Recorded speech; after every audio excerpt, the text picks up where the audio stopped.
15 years ago, one of my church members talked to me about becoming a lay reader, and I was very intimidated, despite the fact that my only extracurricular activity in high school was speech and drama. Lay readers are the folks who read the lessons from the Bible before the gospel is read on Sundays.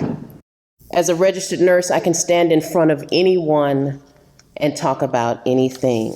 But standing in front of the congregation, reading the lessons at church, just seemed daunting. How on earth, why on earth would there be a place for me here in this space?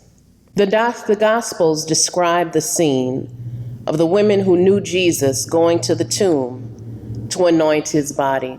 They discover an empty tomb and are met by angels in white who tell them Jesus has been resurrected, just as he told them he would. The women are instructed to go and tell the disciples. They are the first to learn the good news.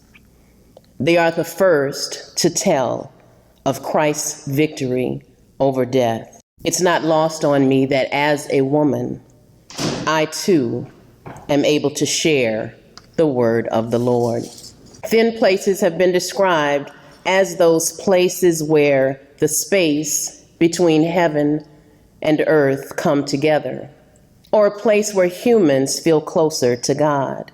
Standing in this space at this lectern is a thin place. That's why in my early years of being a lay reader, sometimes I practiced here on my own.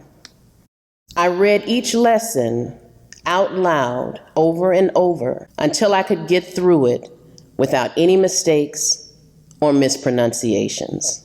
Reading from the Bible at this lectern in this darkened church, it takes your breath away.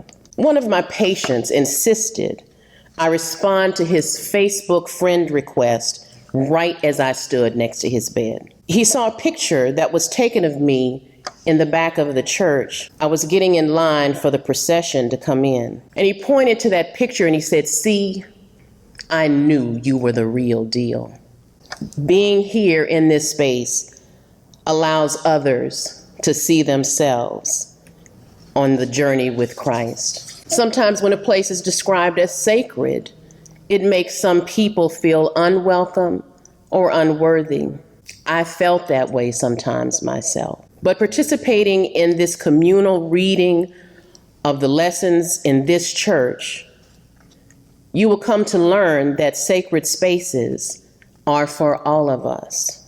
The readings remind us that Christ wants us to come with him however we are in the present, and to bring all of the gifts that we have. This lectern is an extension of the altar, and this is a sacred space. Now I know that no one belongs here more than me, and I know that no one belongs here more than you.